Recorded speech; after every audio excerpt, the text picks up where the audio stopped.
my experiences using Canvas, and to be honest with you, mostly I just want to take your questions. So I'm going to give you a little tour. I'm going to tell you a little bit about what I liked and not liked about it, but I'm sure you'll have good questions. And I'm sure that you'll ask me things about aspects of this that I don't know about, so that will be good for me to make my to-do list, learn more about those features. So Canvas, in a nutshell, is a learning management system that perhaps could be best characterized as what Sakai would have been had it been written in the 21st century. And so it has many of the features that you've grown to know and love in Sakai. It also has a discussion system very similar to Piazza. So whether or not you know about Piazza, it's okay. I'm going to show you how this works.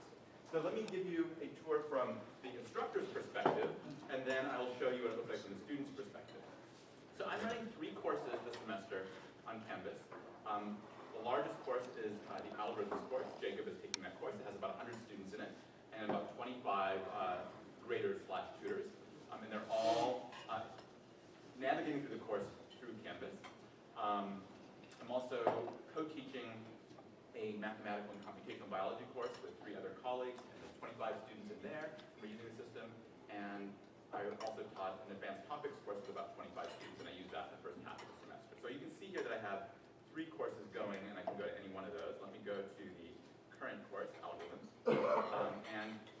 What you'll see here is that I've been making some announcements. There's some discussions going on. Let's just take a quick look. So here's an announcement that I made earlier today, and it's very easy for me to post those and very easy for students to reply to them as well. There's also an inbox, which is very much like a mailbox, and students can send me notes this way. So they can interact with me in one of several ways. One is to send me a note, a personal note. It's very much like email. And I can set things up to get notifications any way I like. So because I'm old school, what happens is when they send me a note, I forward it to my email. But some people prefer to tweet it or to get it on Facebook or whatever. You can configure this to transmit those messages any way you want. They can also post messages to the whole class, kind of like a discussion. And so if there's an assignment and students want to have a Q&A, they can do it that way. Of course, like in Piazza, they can decide to remain anonymous. If they want to post something without their name, they can do that. All right, so that is the announcement and messaging system. From my perspective, the most useful thing is that I post my assignments here, and the students submit their assignments here as well. So let me show you that. You can see that I posted assignments. There's 2 assignments, 2 homework steps per week in this course. They're posted here. Students can see exactly what I see at this level, but if I go in here, I can I have the ability to edit these things. So what's happened here was I posted the LaTeX source and the PDF. I indicated how many points this was worth. I built a rubric, which I'll tell you about in a moment. And then I uploaded the files. So that's very easy. Upload the files in much the same way you upload them in any application. So every week, I post my assignments this way. I indicate the number of points that they're worth, indicate the due dates. The system allows me to specify a due date and also a late date. And so any assignment that is submitted by the due date, I will see as a regular submission. Anything that's submitted after the due date but before the termination date is highlighted in a different color, and it's recorded on the back end for me to see. It was submitted late, and then I can close off submissions after some date entirely. So let me just show you very quickly what that looks like. Let me edit this and just show you some of the features that you have here. So here's where you can post the assignments and upload files corresponding to them, establish points, indicate what kind of submission it is. So I've indicated this is going to be an online submission. That's the only way I'm accepting these assignments. I indicate that there's a restricted file type they have to submit. It's a PDF. I've indicated the due date and the until date. I'm accepting this until April 16th at 9 a.m. But you can submit it 24 hours later, and it will still be submitted to the system, but indicated as late. And there's a deduction for that. So that's what it looks like when I when I post assignments. Let me also show you the rubric. Let me go back. You have a question? Yes, please. Can you post an assignment early and have it automatically Yeah, you can post assignments. You can post assignments early and have them only appear at some starting time. Yep. Good question. Let me show you the other piece of this, which is useful, and that is. Oh, actually, let me not do that one. Let me go back. I'm sorry. Assignments. Let me go to, for example, this one. And you can see that what I've done here is, in addition to posting the assignment, I've built a rubric. And so, rubric indicates the students will see this as well as the graders. Unfortunately, there's no way for me to hide this from the students at the moment. Sometimes I would like to hide it from the students because there's details in the rubric that sort of give away aspects of the solution. So I posted a request to the folks at Canvas. They're very nice about at least saying we received your request. As a Canvas user, you can also vote on other people's requests, and mine has been getting some votes, which I'm very excited about. So my vote was, my request was that I would like to be able to have control of when this rubric appears, and I'd really only like the rubric to appear after the assignment was due, so that the students can only then see what I was wanting on grading the subparts. In any case, the rubric indicates to the graders and to the students at the moment how much each of the subparts is worth. And as you'll see in a moment, when I go in as a grader to grade, that rubric pops up and it allows me to do the grading if I want through the rubric. Any asked questions so far? Okay. All right. So in that case, why don't we go and do some grading? Oh, actually, before we do that, let's just go take a look at the people in this course, and then I'll do some grading. So it's very easy to set up accounts. What I did was I simply went to the portal and I got the email addresses of all the students in my course, and I downloaded that, and I just stuck that into a dialog box here, and it automatically generated accounts for all of those students and sent them emails telling them this is how you access Canvas. What do you do to have a Pomona student? Well, the Pomona students and CMC students showed up on their addresses showed up on the portal for them, so I didn't have any issue with that. But you can also manually enter students. It's very easy. One question, I sort of had initial experience with it, and the thing that bothered me is that Canvas is a commercial entity, correct? So you are giving out student email addresses to a commercial entity, and they have terms of conditions which the students are forced to accept if they want to take the course then. That's a really good question, Bache. I haven't explored it. I have to confess, I'm one of those people who usually clicks on the I agree very quickly. So I don't exactly know what I agreed to or what my students agreed to. Jacob, do you happen to remember when you set up your account what you agreed to? I looked through the terms. I mean, I didn't, as you know, they're extremely dry text. I just worried about two aspects. One is actually forcing the student to agree something. For some reason, the student may not agree to it. Of course, all of us click without reading.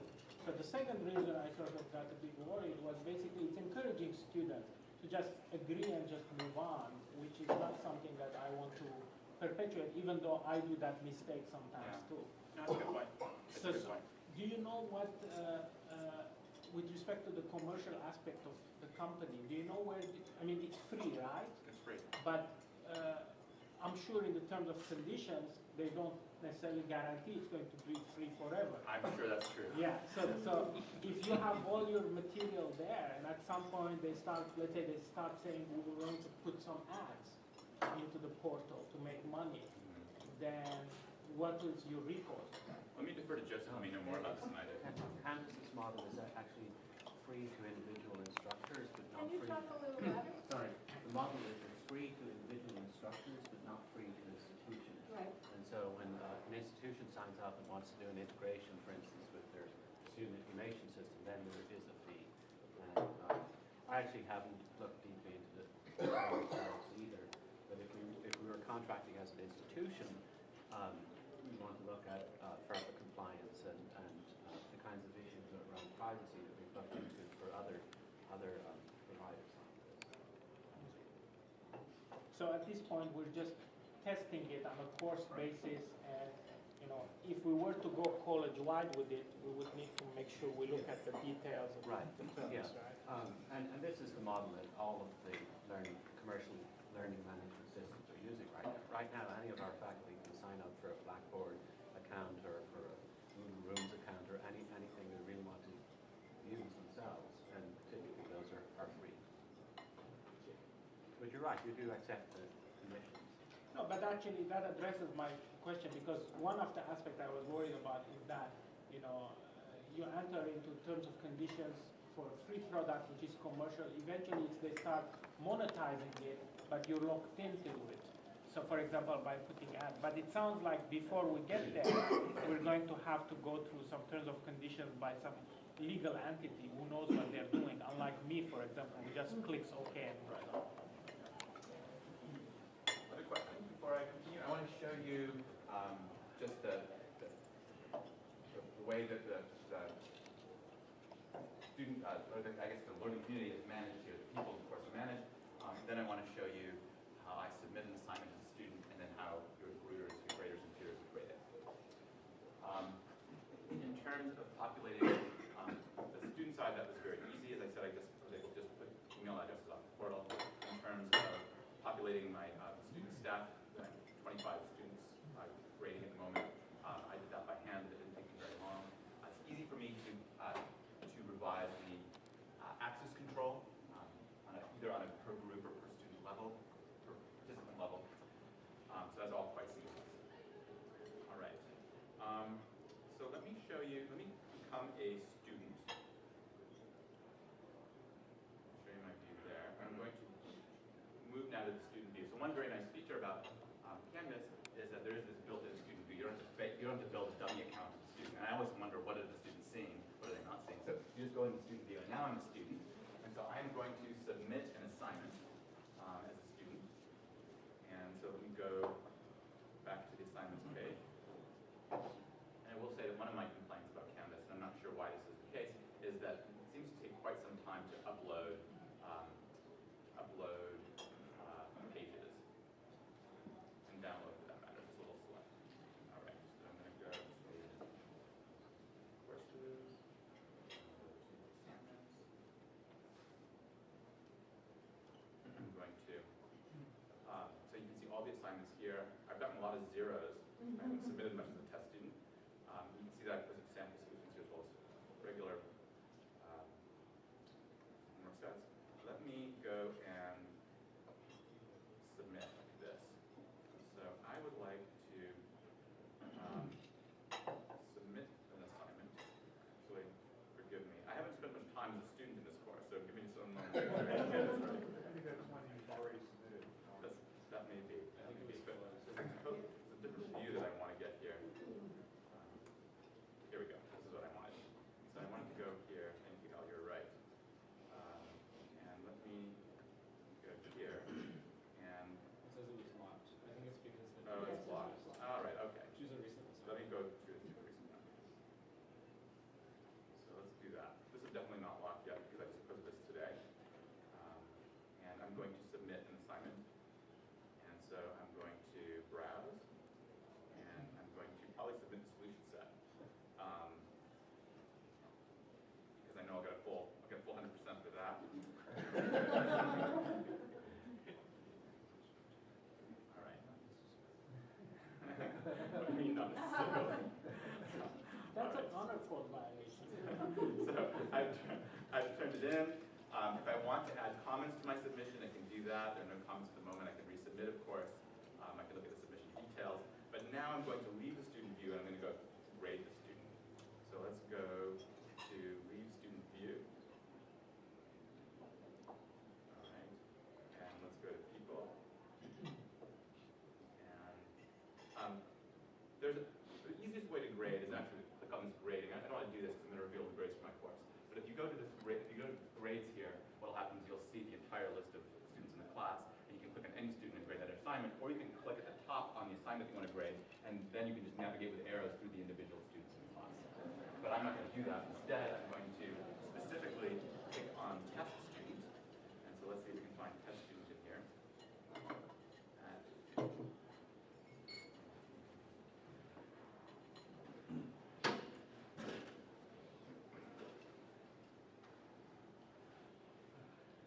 If you want to pick on me, I'll use that too. You're okay with that? Yeah. I appreciate that. You have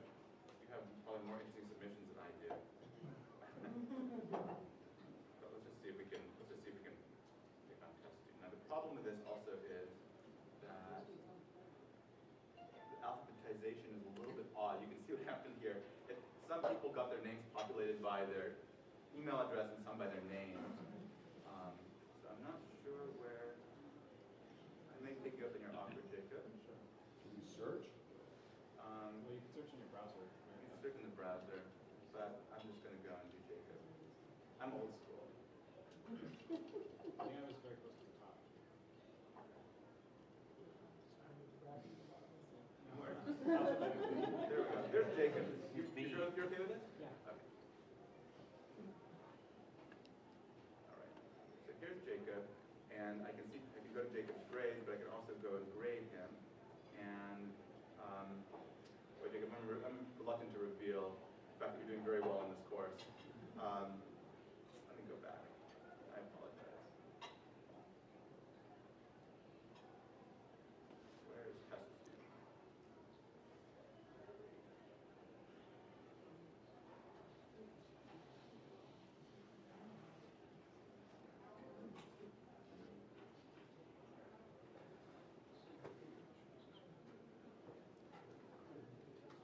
We see test student?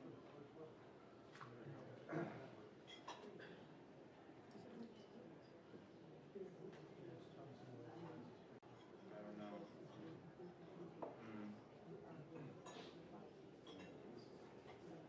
All right. When you're done grading all the assignments and tests, does it automatically, you have an algorithm which will let it automatically compute the grade Yeah. for the student? Yeah, I don't have a fake course set up, so I don't have a good way of showing it to you.